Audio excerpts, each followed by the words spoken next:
ہمارے چینل پاک ٹائم کو لائک کریں، سبسکرائب کریں اور ساتھ ہی بیل آئیکن کو پریس کریں، آپ کو اپڈیٹس ملتی رہیں گی۔ بسم اللہ الرحمن الرحیم۔ السلام علیکم ناظرین۔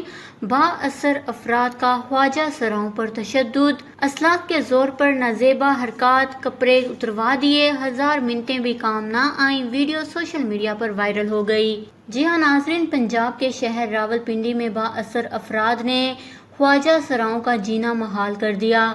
خواجہ سرا جولی کا کہنا تھا کہ قاسم بٹ نامی فرد نے فنکشن پر بلایا اور نازیبا حرکات کیں۔ خواجہ سراؤں کی غیر اخلاقی ویڈیوز بنائی گئیں، ہمیں مارا پیٹا گیا، دھمکیاں دی گئیں، ہمیں بغیر کسی وجہ کے ہر شہر میں تشدد کا نشانہ بنایا جاتا ہے۔ جولی کا کہنا تھا کہ روزگار نہیں، ہم فنکشنز میں جا کر اپنا گزر بسر کرتے ہیں، عزت کا سودا نہیں کرتے، عزت سے روزی روٹی کمانا چاہتے ہیں۔ فنکشنز پر بلایا جاتا ہے، پھر ناروا سلوک بڑھتا جاتا ہے۔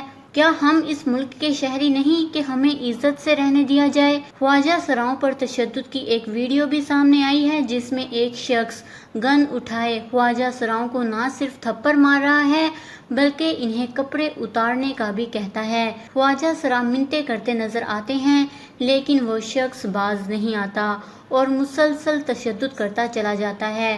سوشل میڈیا پر وائرل ویڈیو میں دکھایا گیا کہ بندوق بردار شخص خواجہ سراؤں کو تھپڑ مارتا جا رہا ہے اور ان کے سارے کپڑے اتروا رہا ہے۔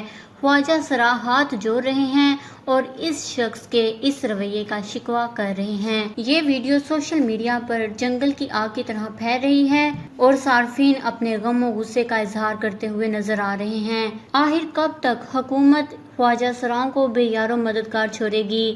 اپنے قیمتی رائے کا اظہار نیچے کمنٹس میں ضرور کریے گا۔ ہمارے چینل کو سبسکرائب کریں، آپ کو لیٹسٹ اپڈیٹس ملتی رہیں گی۔